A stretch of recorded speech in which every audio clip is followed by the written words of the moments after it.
qui va terminer en beauté cette matinée pour nous parler de cette réglementation des psychotropes. Monsieur Blahbri, à toi la parole. Et grand ami, professeur Mansouri, que je remercie pour sa présence et sa patience avec nous. Marhaba bik. Inch'Allah, dayman ma'ana. Il a toujours accompagné le SNAPO et je l'en remercie vivement. Donc, ma communication sera scindée en trois. Il y aura donc un aperçu sur la réglementation existante en matière de psychotropes qui concerne donc le pharmacien, les difficultés rencontrées sur le terrain par rapport à la gestion de ces produits par les pharmaciens et les changements en vue sur le plan donc réglementaire.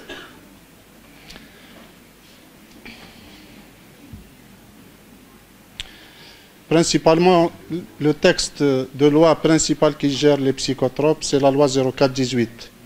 Auparavant, c'était intégré dans des décrets présidentiels. Et puis, il y a eu la loi 85-05. C'est là où il y avait les dispositions qui concernent donc la gestion des psychotropes sur le plan technique et professionnel et les dispositions pénales. Mais suite à l'adhésion de l'Algérie aux conventions internationales, il y a eu donc la loi 04-18, établie le 20 décembre 2004, et qui a été faite, pour précision, par le ministère de la Justice, et non plus par la Santé. Et c'est une loi donc qui est venue abroger ou modifier l'essentiel des articles qui étaient conclus dans la loi sanitaire, en préservant juste quelques articles. Donc, c'est la principale loi donc, qui nous concerne actuellement.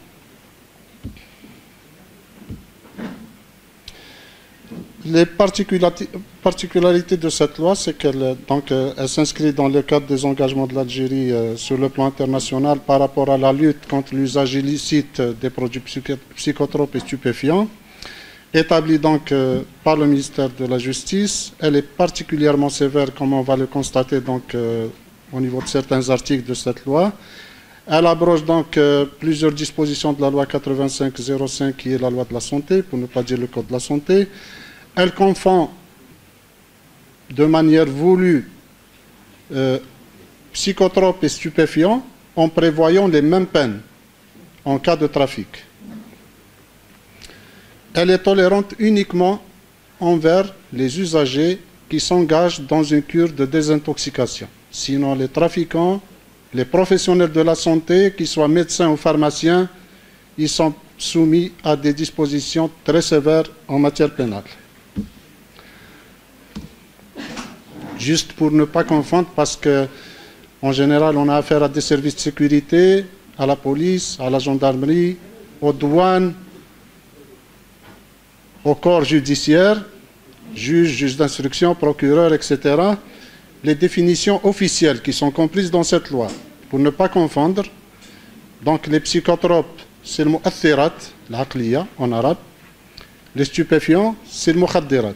Bon, le cannabis, le qanab, le salaif, les précurseurs chimiques.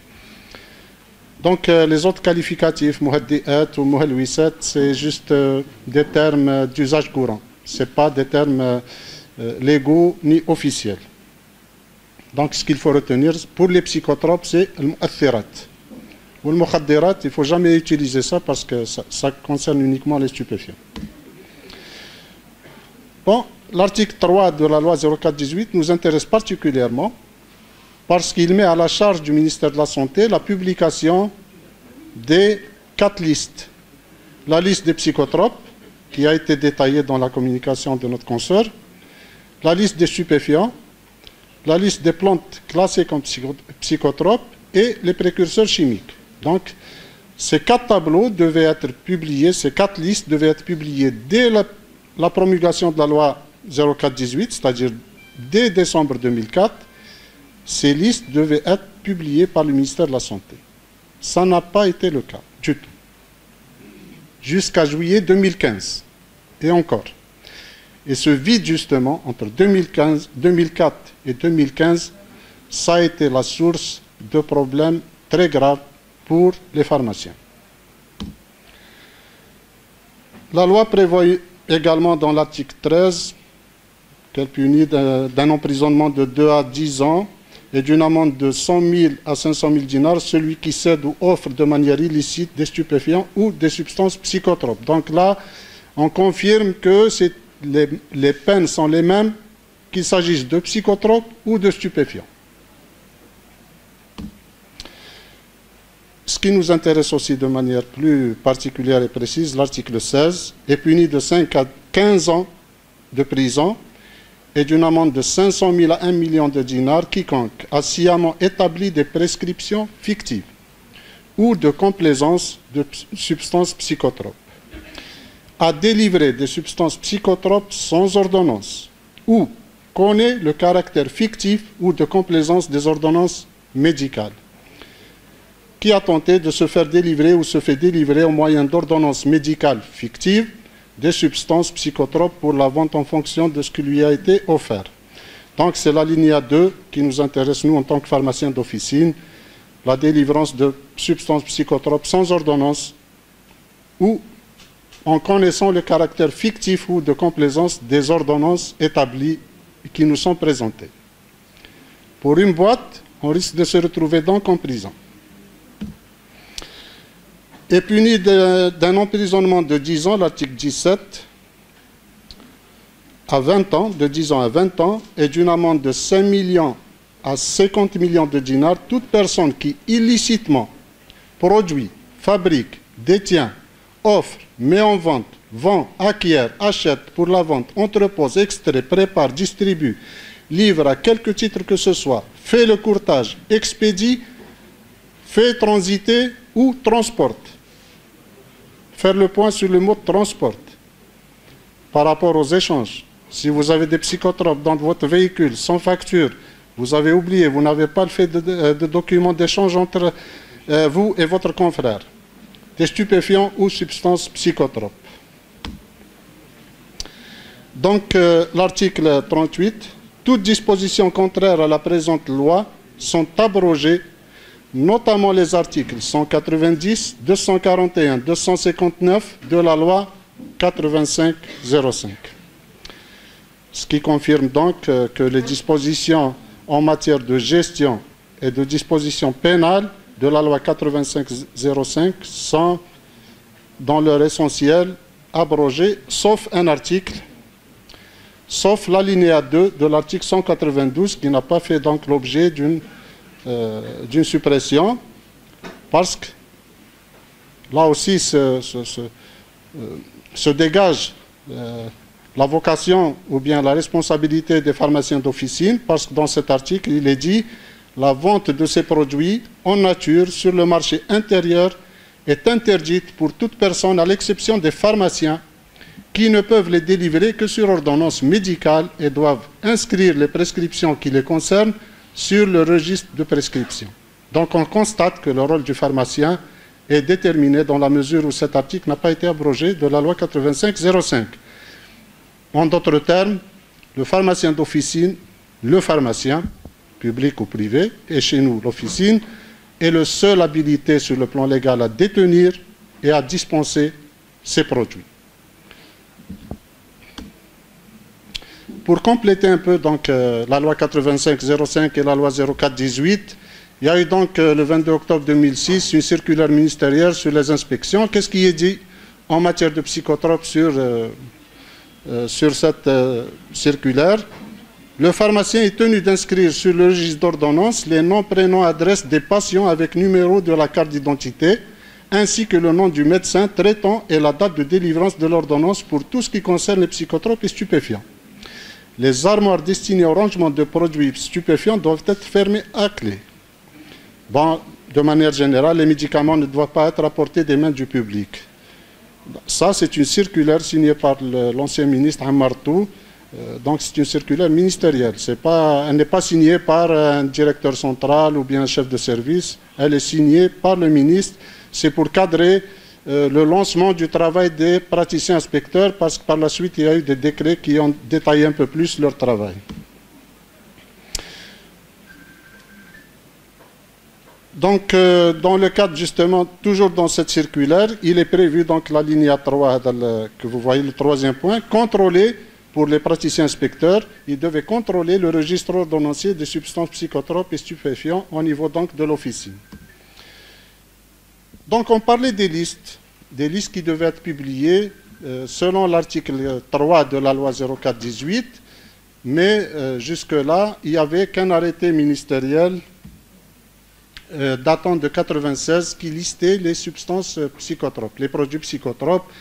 On voit qu'il y a 12 DCI et on constate facilement que donc, ça ne contient pas toutes les DCI qui sont agréées, qui sont inscrites à la nomenclature nationale. Et depuis, donc, depuis la publication de la loi 04-18, on a revendiqué auprès du ministère de la Santé la mise à jour, l'actualisation de cette liste, bien sûr sous forme d'arrêté. C'est la loi qui charge le ministère de la Santé d'établir cet arrêté. Il a été préparé, l'arrêté a été préparé par le ministère déjà en 2011, suite à l'insistance du SNAPO, mais il n'a pas été publié. Ça n'a été fait qu'en juillet 2015. Donc l'arrêté portant la publication des quatre tableaux, les psychotropes, les stupéfiants, les plantes psychotropes et les précurseurs chimiques.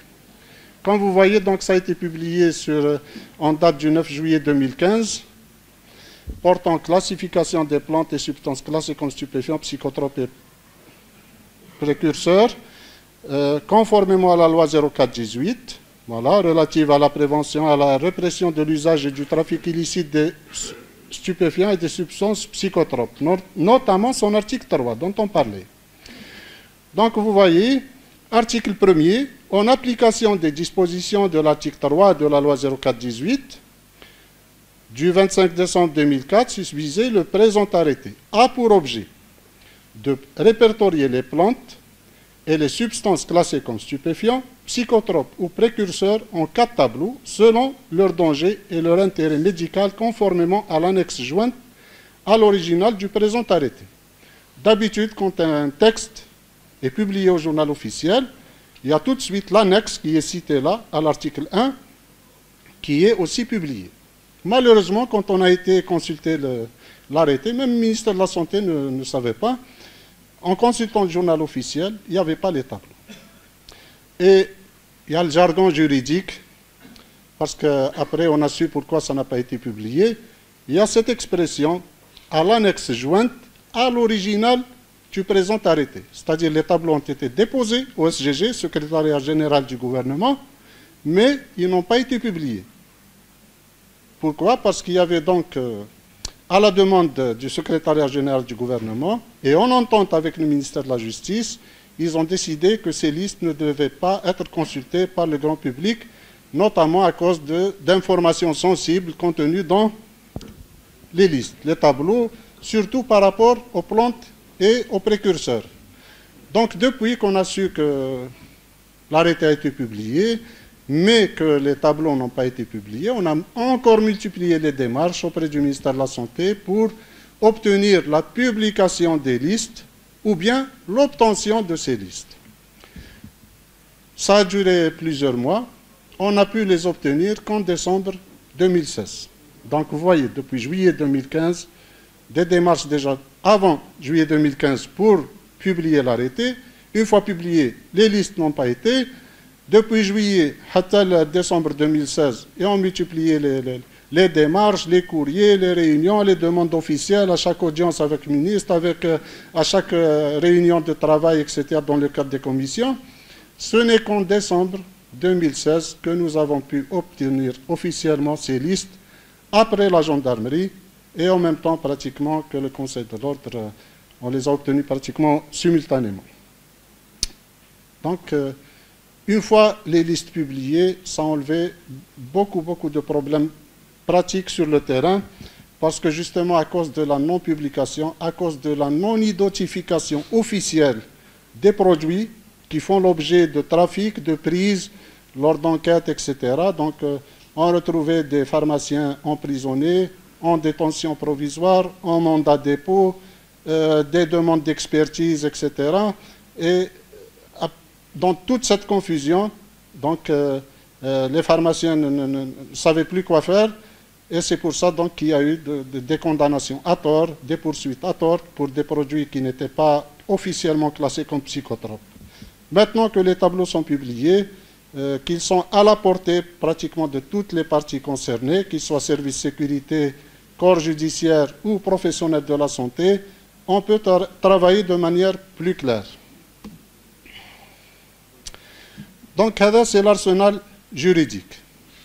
Les problèmes rencontrés par les pharmaciens. Bon. Même les médecins font l'objet d'inquiétudes. Hein. Par moment, on est emprisonnés ensemble. Le prescripteur, le dispensateur, on est tous les deux malmenés. Mais on parle des pharmaciens. Donc, il y avait ce problème de publication des listes. Personne ne savait qui est quoi. C'est des expertises comme ça lancées à tort et à travers. On demandait par exemple au laboratoire de la gendarmerie de donner une expertise ou bien au laboratoire de la DGSN. Or, eux, la vocation elle est technique, c'est-à-dire on leur envoie des échantillons et ils se prononcent. Ça, c'est tel produit. Ils ne peuvent pas dire ça, c'est un psychotrope ou pas psychotrope. Ça, c'est un stupéfiant ou pas. Ils identifient uniquement le produit après son analyse scientifique, technique, toxicologique. Donc il y avait aussi la confusion réglementaire volontaire entre les psychotropes et les stupéfiants. Il y avait aussi donc un trafic qui touchait des produits que nous, on savait que c'est officiellement en tant que professionnels de la santé, on sait que c'est des produits qui ne sont pas psychotropes. Par l'exemple de Atarax, Tramadol, Prégabaline, ou bien des produits contenant de la codéine, par l'exemple du paracétamol avec de la codéine ou bien du Nocodion, etc. Il y a le problème des expertises. Parfois, lors des enquêtes, des prises, etc., dans la précipitation, les services de police, de gendarmerie, ils ont besoin de boucler l'affaire rapidement. Donc, ils s'adressent à n'importe quel pharmacien. Ils donnent un échantillon, une boîte, un blister. قلنا هذا psychotrope ou la moche psychotrope. Il le presse pour faire un compte-rendu, une expertise. Ça, c'est un problème. Et il y a des réquisitions même. Ça, le procureur, il n'y a pas 15 jours, un procureur a réquisitionné un pharmacien en lui donnant instruction de se prononcer sur la qualité du produit qui a fait l'objet d'une prise ou qui faisait l'objet d'une enquête. L'expertise ne doit pas justement se faire de cette façon ni dans ces conditions. Il faut savoir qu'il y a des experts agréés auprès des tribunaux, comme il y a des géomètres experts, des comptables financiers experts, etc., architectes experts ou les financiers. C'est la même chose pour le médicament. Il faut savoir qu'il y a des pharmaciens experts auprès des tribunaux. Et c'est eux qui sont légalement habilités à se prononcer dans pareille situation. Et l'appel que nous lançons toujours aux pharmaciens, c'est d'éviter de se prononcer. Ça a été un pharmacien qui est ancien de la ville, il dit de l'expertise. شوف واحد membre du SNAPO, il dit de l'expertise. شوف واحد من conseil de l'ordre, il dit de l'expertise. Et l'expertise, elle est anonyme. Et je le dis, vous pouvez faire une expertise contre votre meilleur ami, contre votre épouse. Donc, évitez. Et vous avez le droit de refuser de faire ce genre d'expertise puisque vous n'êtes pas agréé légalement comme expert. Psychotrope, risque sécuritaire. Il y a des agressions. Il y a des membres du SNAPO qui ont été agressés dans leur officine à cause de ça. C'est-à-dire c'est des gens qu'on connaît directement, qui nous ont appelés. Il y a eu même des meurtres. Il y a eu des agressions à l'arme blanche, les agressions quotidiennes, verbales. Donc ces menaces, ça aussi, ça constitue un véritable problème très traumatisant pour un pharmacien. Quelqu'un qui est agressé à cause de ce problème de psychotrope par des délinquants, je pense que c'est des choses qui marquent à vie. Il y a le problème aussi qui s'est toujours posé pour nous, celui du contrôle de la tenue de l'ordonnancier. Bon, suite à des démarches qui ont été effectuées par le SNAPO depuis maintenant quelques mois, on a pu obtenir de la part de la DGSN une note qui instruit tous les commissariats du pays à ne plus obliger les pharmaciens à présenter leur ordonnancier mensuellement ou bien périodiquement pour le visa. Donc ça, c'est un problème réglé. C'est une note officielle que le SNAPO a pu décrocher auprès de la DGSN Et il y a donc, c'est une instruction qui est partie vers toutes les sûretés de wilaya de toutes les wilayas d'Algérie. Il nous reste ce problème à régler avec la gendarmerie. Nous attendons une audience avec le commandement général.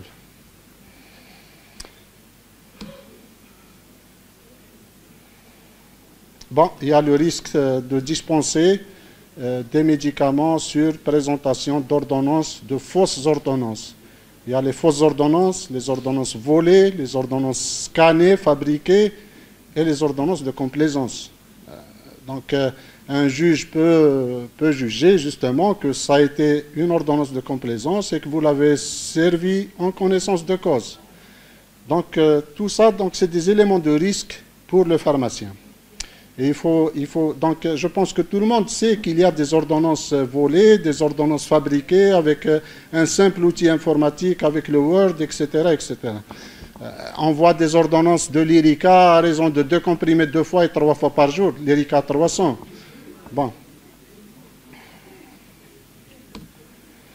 Il y a un autre risque, c'est la facturation fictive de la part de certains distributeurs. Ça concerne non seulement les médicaments, mais ça concerne aussi les psychotropes. Sur 660 grossistes distributeurs enregistrés au niveau du ministère de la Santé, il y a à peine au plus 280, et ceci de la bouche même de l'association des grossistes, 280 qui activent réellement sur le terrain. Tous les autres sont dans la nature, et ils ont tous nos coordonnées. Il y a le risque de l'oubli. On peut dispenser et oublier de transcrire sur l'ordonnancier. Et il y a des confrères qui ont eu un problème à cause de ça. Il a vendu avec ordonnance et il a oublié tellement la charge du travail, la pression, etc. Ça, c'est un risque. Et dans un jugement, le juge avait jugé justement que le pharmacien avait vendu sans ordonnance, puisqu'il a oublié de transcrire sur l'ordonnancier. Et il n'avait pas gardé les photocopies de l'ordonnance et de la carte. Avec la pratique, donc la majorité garde une photocopie de l'ordonnance et une photocopie de la carte d'identité. À l'époque, donc, on ne faisait qu'enregistrer sur l'ordonnancier. Vous oubliez d'enregistrer sur l'ordonnancier. Pour lui, vous avez vendu sans ordonnance.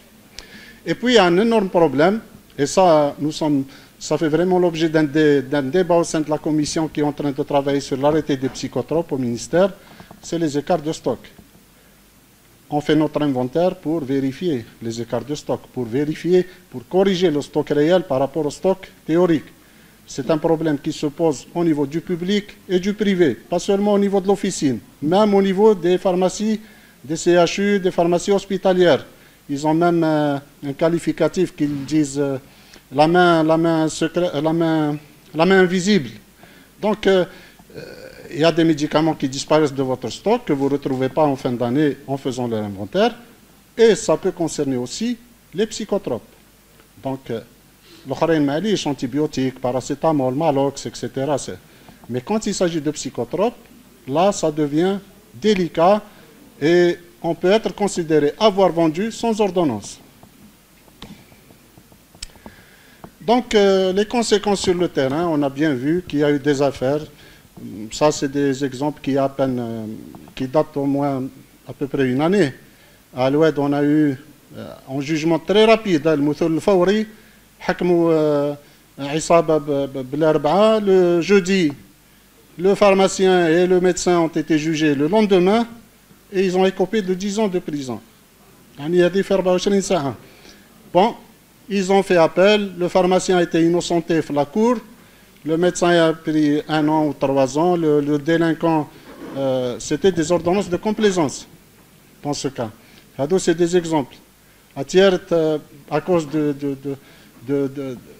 d'un réseau de trafic de l'Irica, le pharmacien a été condamné en première instance à 7 ans, il a été innocenté par la suite. Mais dès après la première instance, c'est des prisons fermes, et les gens en attente du jugement et en attente de l'appel, ils ont passé leur temps en prison, la pharmacie fermée, la réputation ternie.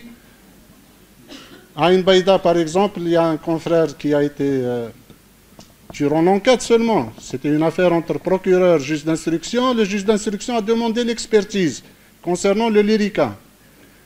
Le délinquant, le gars a la boîte Lexomil, il y avait l'ordonnance. Mais le gars a Lyrica, mais cache l'ordonnance. Donc le juge d'instruction, il a demandé l'expertise à l'IRICA, psychotrope ou pas psychotrope. On n'avait pas encore les listes. C'était en juillet-août 2016. Il a demandé à la DGSN. La DGSN, elle fait, c'est quoi l'expertise d'un labo? Elle vous dit, c'est de la prégabaline ou non? Elle ne dit pas, c'est un psychotrope. Donc, 3 mois en détention provisoire, la pharmacie fermée, tiers payant résilié, etc. نهار وين رجعت l'expertise, شارع خرج. L'exomil, il y avait l'ordonnance. L'ERICA, ce n'est pas un psychotrope. Parce qu'entre-temps, nous avons fourni des documents en tant que syndicat pour prouver que l'ERICA, ce n'est pas un psychotrope. Abjaya, 7 jours de mandat, en attendant, il cherche à Berk, juge d'instruction, à cause de 2 boîtes d'Atarax, trouvées chez un voyageur et qui n'avait pas d'ordonnance. Abou Merdes, 15 jours pour la délivrance d'une boîte d'Atarax et d'une boîte de Lysonxia sans ordonnance. Donc, et bon, le pharmacien a été relaxé, pas relaxé, il a eu 18 mois avec sursis. Parce qu'il avait quand même donné Lysonxia, une boîte sans ordonnance, mais c'était un malade chronique qui était fidélisé chez cette pharmacie dans le cadre du tiers payant pendant plus de 3 ans, qui était suivi par un psychiatre. Donc ça, c'est l'exemple de complications que nous rencontrons sur le terrain, et je pense que vous êtes tous au courant de ce genre d'histoire. Donc nous, par rapport à ça, c'est-à-dire, on a fait ce qu'on pouvait au sein du SNAPO, on a saisi le Premier ministre, on a saisi le ministre de la Justice, on a saisi le ministre de la Santé pour la publication de l'arrêté, etc. On a pris attache avec l'Office national de lutte contre la drogue et la toxicomanie, parce qu'on a aussi pris attache avec la DGSN, et on a tenu avec elle plusieurs réunions, au moins 4, sur instruction du général Hamel, en attente de cette fameuse audience que nous attendons de la gendarmerie aussi. Et puis on a beaucoup médiatisé dans les articles disant que les pharmaciens sont victimes d'un vide juridique, d'un flou au niveau des textes, de la non-publication des listes, nous sommes victimes d'agressions, etc., etc., et que nous sommes avant tout responsables de gérer ces médicaments. Nous sommes les seuls habilités à le faire dans un souci de santé publique. Nous avons affaire à des malades. Ça, pharmaciens, trafiqués, vous le condamnez, mais notre mission, avant tout, c'est une mission de santé publique. Nous sommes les seuls habilités à les détenir et à les dispenser pour soigner une catégorie de malades très sensibles. Au contraire, un malade qui n'est pas ces médicaments devient plus dangereux. Maintenant, s'il y a détournement, ce n'est pas la faute du pharmacien. Et donc, il y a eu des réponses positives, alhamdoulilah. Donc, depuis bientôt une année, depuis décembre 2016, il y a un travail qui est entamé donc, avec le ministère de la Justice, SNAPO, ministère de la Justice, ministère de la Santé, sur instruction du Premier ministre, avec l'association de l'Office national de lutte contre la drogue et la toxicomanie pour réviser la loi 04-18. Bon, les principales... le projet il est pratiquement finalisé. On a tenu la semaine passée la 5e réunion avec le ministère de la Justice. Il y a les principales nouveautés, c'est l'instauration d'un fichier électronique central, équivalent de l'ordonnancier, qui sera consultable par toutes les parties concernées. Donc par la justice, la santé, les services de sécurité, le corps judiciaire et les professionnels de la santé. Parce que les services de sécurité, même le recoupement des informations, la traçabilité, détecter, c'est un fichier qui sera à la charge du ministère de la Santé. On a aussi pu introduire le registre de prescription pour le médecin. Ça, c'est au niveau de la loi. Hein. On a réussi à introduire la notion des ordonnances à souche, en 3 couleurs et avec une numérotation de série. Le médecin yahkem l'original, le pharmacien yahkem le double, plutôt la souche, le médecin, le pharmacien yahkem le double et le malade garde l'original. Et puis, on a essayé d'introduire un article, ça a été accepté, un article concernant la protection des professionnels de santé, particulièrement le pharmacien. Donc, de sorte, li يتعدى على pharmacien pour avoir ces médicaments de manière illégale, il aura de fortes amendes et des peines de prison. Principalement, les nouveautés, l'IGIN fait la loi, la révision de la loi 04-18. Et puis en parallèle, nous sommes aussi en train de travailler avec le ministère de la Santé depuis une année pour l'élaboration d'un arrêté portant gestion des psychotropes. Et il faut savoir que depuis l'indépendance, c'est la première fois qu'il y aura un arrêté dans ce sens. Vous imaginez, avec tous les problèmes qu'il y a eu, c'est la première fois qu'il y aura un arrêté ministériel pour gérer sur le plan technique les psychotropes depuis leur fabrication ou bien leur importation, passant par la distribution jusqu'à l'officine et leur dispensation, et ce, au niveau du secteur public et privé. Donc, il y aura donc aussi des nouveautés dans cet arrêté par rapport, on a eu la dernière réunion, c'était mardi passé, mardi Hadabrk. Et puis, il y a une mouture, je peux vous la montrer. Donc, parmi les nouveautés, il y aura justement cette question par rapport aux produits qui ne sont pas psychotropes, mais qui sont détournés à des fins d'effets psychotropes. Donc, la gendarmerie a été l'initiateur de cette demande. Elle a demandé à ce que ces produits détournés, à l'exemple de prégabaline, du tramadol et du triexiphénidil, Sowel, Parkinan, etc., soient intégrés dans une nouvelle liste, un 5e tableau, si on veut dire, en plus des 4 hadouk, et ça sera les psychotropes assimilés. Donc il y aura cette nouvelle notion de psychotropes assimilés. Ce n'est pas encore finalisé, hein, et c'est une notion qui doit d'abord avoir son ancrage dans la loi 04-18 pour qu'elle puisse avoir sa place dans l'arrêté ministériel. Je vous donne aussi l'information que la loi 04-18, elle est pratiquement bouclée. La prochaine réunion, elle va associer tous les secteurs concernés, parce que je vous ai dit que jusqu'à présent, elle a concerné juste 4 membres. Justice, santé, SNAPO et Office national. La prochaine fois, elle sera élargie au ministère de l'Intérieur, donc DGSN, ministère de la Défense, donc gendarmerie. C'est la même chose qui s'est passé pour l'arrêté. L'arrêté, on a travaillé pendant 5 ou 6 réunions depuis décembre passé. À ce jour, uniquement donc avec les pharmaciens hospitaliers, les médecins spécialistes psychiatres, le SNAPO, des représentants de nos confrères du Conseil de l'Ordre à travers le professeur Nepchi. Et une fois qu'on a peaufiné le projet d'arrêté avec les services de la réglementation, la dernière réunion a associé la DGSN, la gendarmerie, le ministère de la Justice, et plus l'ordre des médecins. La dernière fois, donc, ils ont été associés. Donc, il y a cette nouvelle notion de psychotrope assimilé qui va être introduite dans la loi et dans l'arrêté. Les psychotropes assimilés, il y a 3 produits qui ont été proposés par la gendarmerie. Ils ont proposé prégabaline, triexiphénidil et tramadol.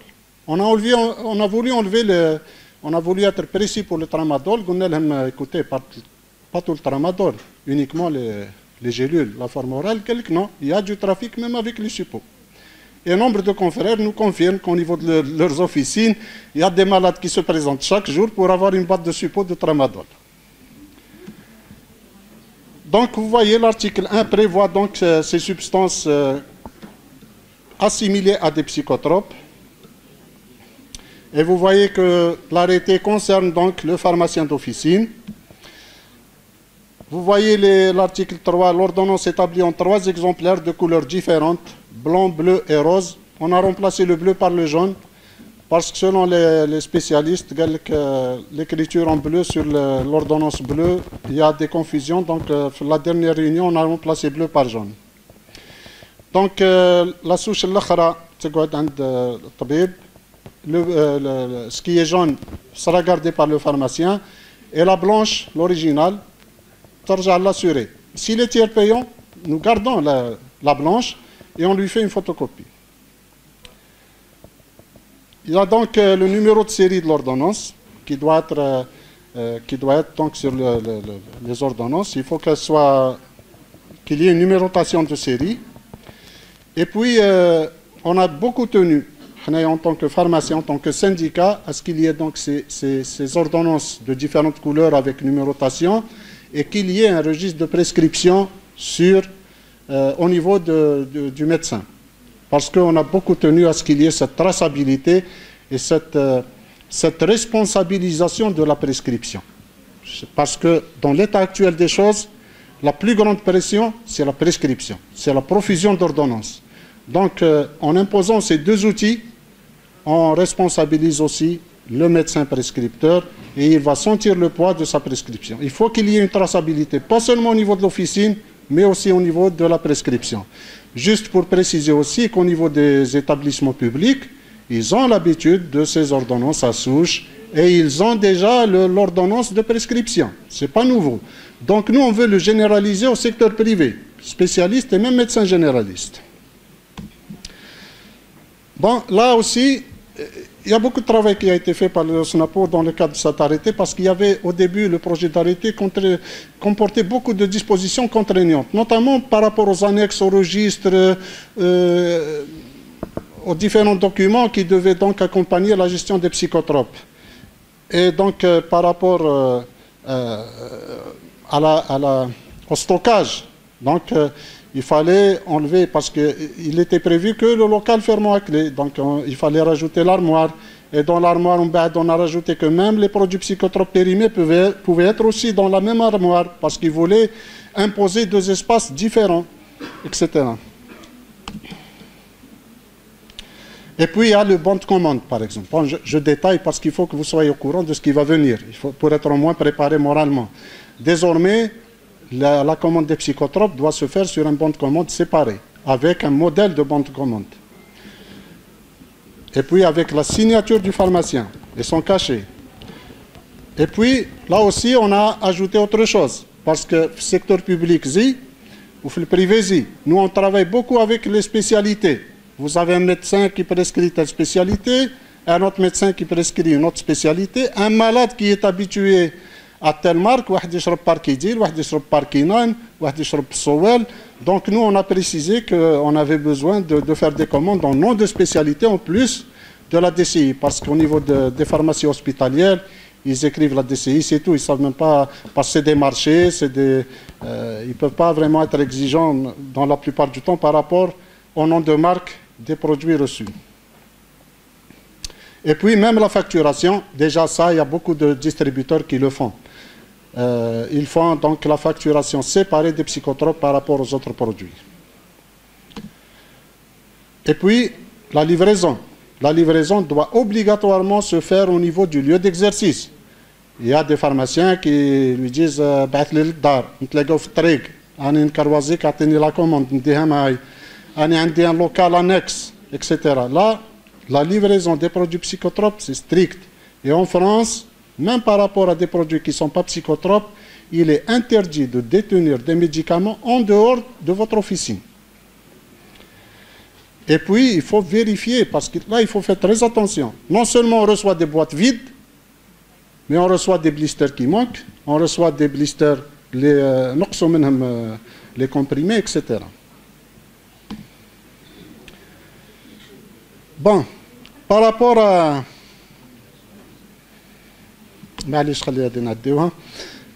Par rapport à l'officine, je ne sais pas si vous avez fait attention là, parce qu'en pharmacie hospitalière, ça soit CHU ou l'hôpital public SRIR, ce qui équivalait au secteur sanitaire auparavant, il y a une multitude de documents. Il y a la main courante, il y a entrée-sortie, il y a plein de fiches, la fiche de stock. Ils voulaient nous imposer tout ça à l'officine. Hein. Ça aurait été une gestion très lourde. Bon, le SNAPO a pu négocier qu'il n'y aura que l'ordonnancier pour l'officine. Bien sûr, plus le bon de commande et plus la décharge. C'est-à-dire, c'est un modèle aussi de décharge, d'échange entre pharmacie et pharmacie. Puis c'est inévitable. Par moment, dans l'urgence, on a besoin d'échanger des médicaments pour compléter une ordonnance, etc.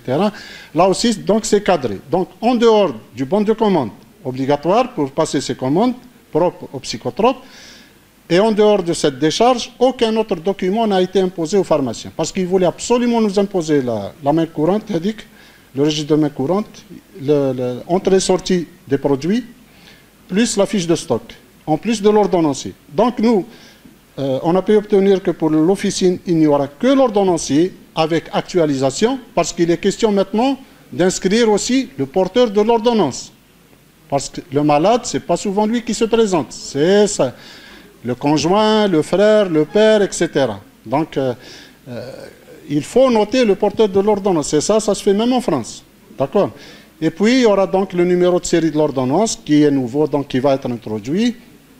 Et puis, pour remplacer tous les registres que nous avons pu éliminer, la fiche de stock, entrée-sortie, la main courante, etc., il y a juste une colonne qui a été ajoutée en fin de l'ordonnancier, c'est quantité restante. C'est-à-dire, à chaque fois que vous allez dans votre armoire, vous aviez 100 boîtes, vous avez pris 12, vous serez obligé d'inscrire reste 88. Donc, ça c'est le prix d'avoir pu éliminer tous les autres registres et documents.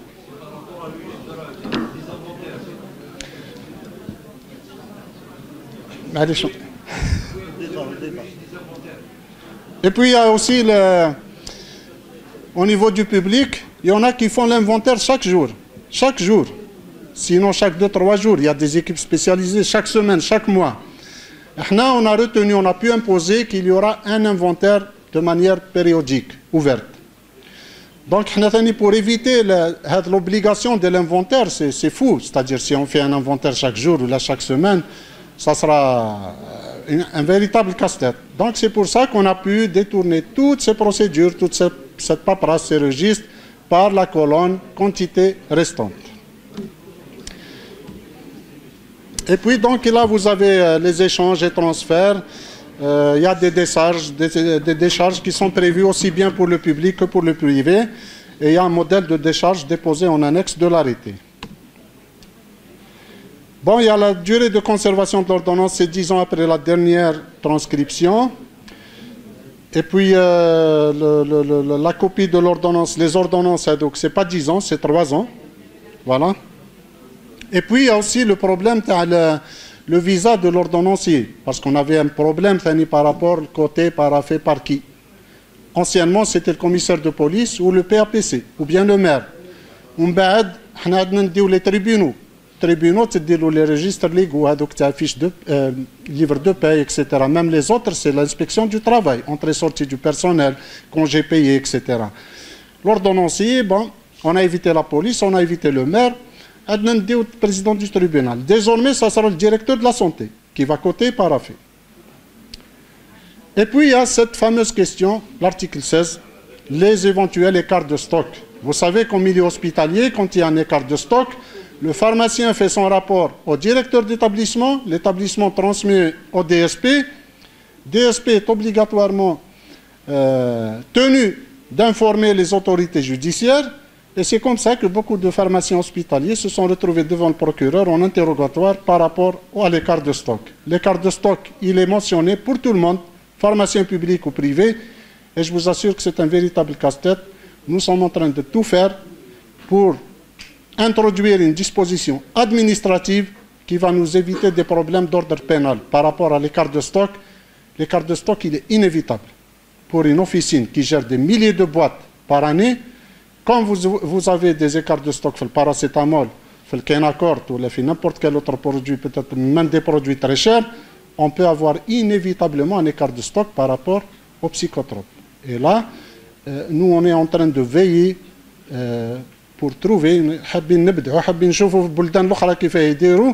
par rapport à cette question d'écart de stock, parce que l'inventaire, il est obligatoire. La gestion deviendra avec la loi et le projet d'arrêté beaucoup plus rigoureuse.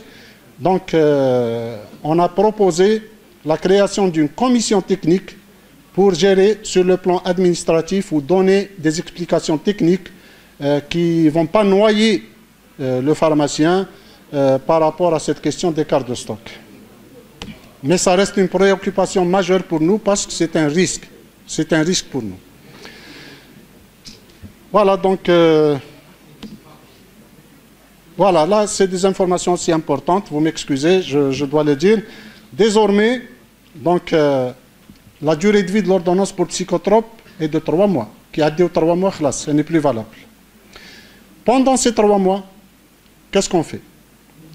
كاين يجيك في الشهر الاول يجيك في الشهر الثاني ويجيك في الشهر الثالث. S'il vient au cours du premier mois après suivant la date de prescription, il aura ces 3 mois. S'il vient le deuxième mois, il aura ces 2 mois. S'il vient le troisième mois, il aura 1 mois seulement. Ça, c'est des obligations qui sont inscrites. S'il vient après les 3 mois, l'ordonnance n'est plus valide. Mais ce n'est pas les questions. Donc, la date de prescription doit être portée sur l'ordonnance. La date de dispensation. La date de dispensation.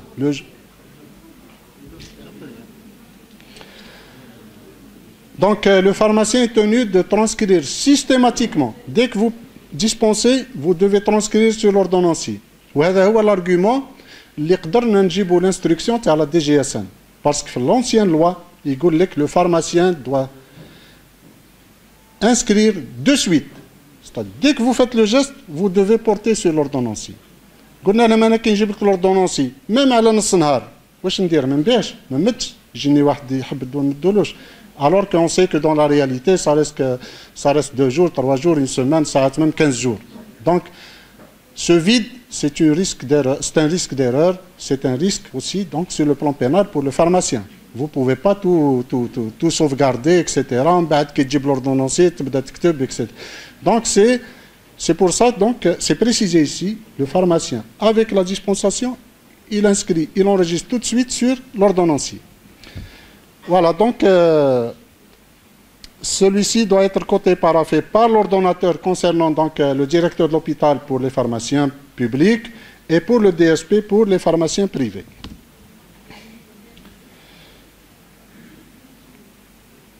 Voilà, la destruction aussi, ça suit une procédure spéciale. Désormais, il faut, avant de procéder à l'incinération, la destruction des produits périmés, informer le DSP au moins 1 mois avant.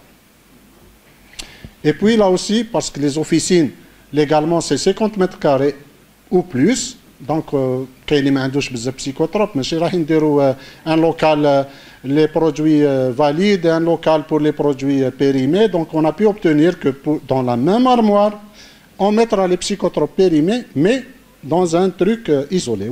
Le carton périmé, on dans la même armoire. On n'est pas obligé d'investir dans un autre local fermement à clé ou bien dans une autre armoire fermement à clé.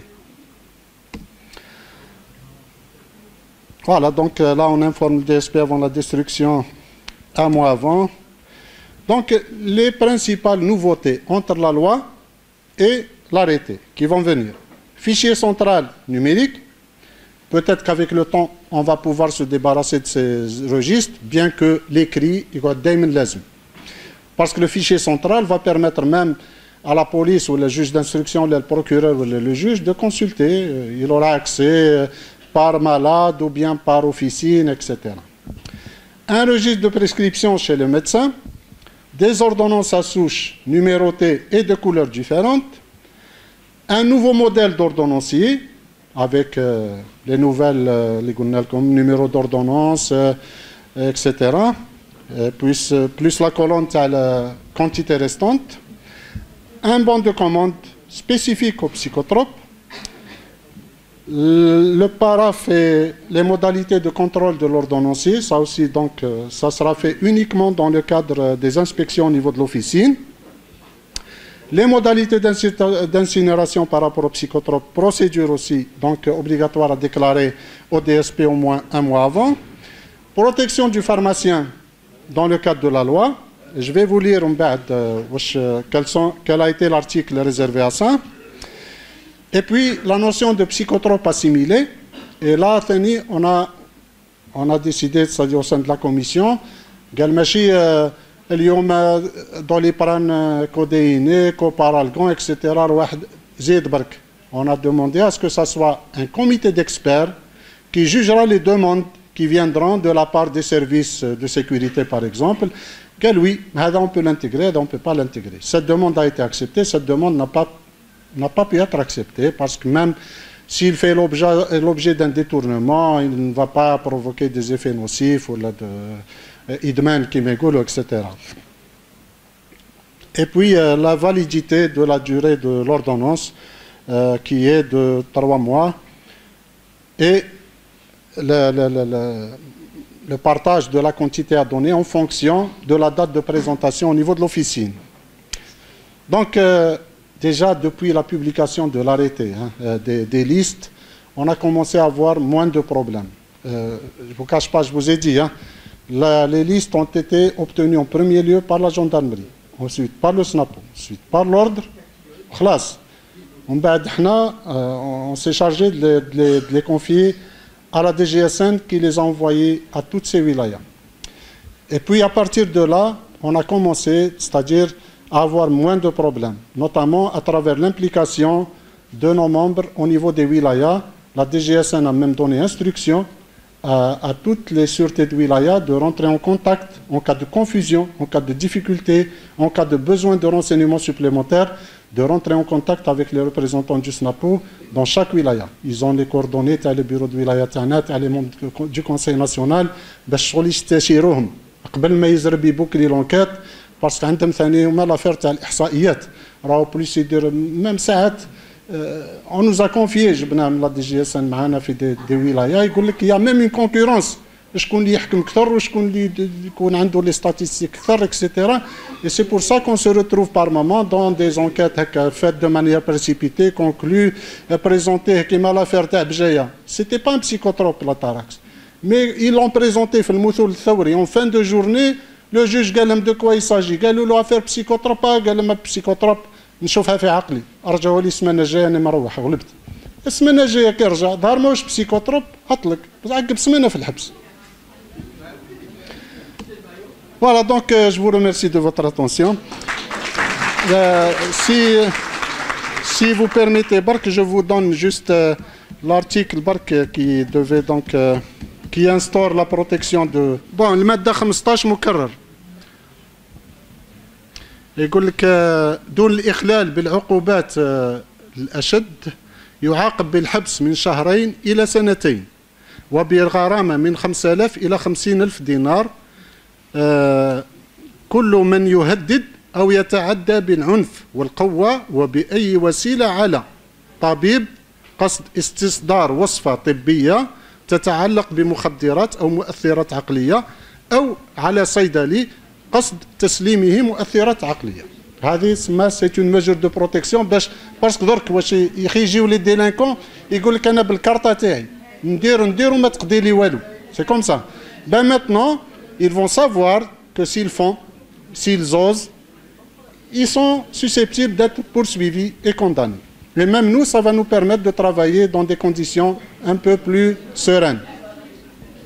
كاين même une autre disposition درناها في la loi c'est que كي نشوفوا اوردونونس مشبوهه شكينا فيها باللي دو كومبليزونس ولا ترافيكي باسكو vous connaissez les médecins de votre localité de votre région تعرف كتيبته تعرف لا سيناتور تاعو تعرف لوردونونس اوثنتيك نتاعو مي كي يجيك واحد اون دور دو فوتر ولايه vous restez par moment par prudence ما تمدش تخاف تحفي اوردونونس مسروقه ولا مخدومه ولا خاطبك ولا اكسيتيرا سي اريفي في لي كا هذو vous pouvez servir وتبلغ وعندك الحمايه باللي مام وين التبليغ نتاعك ظهر خاطئ وظهرت اوردونونس صحيحه والمواطن هذاك بريء ماهوش ترافيكون vous ne risquez absolument rien.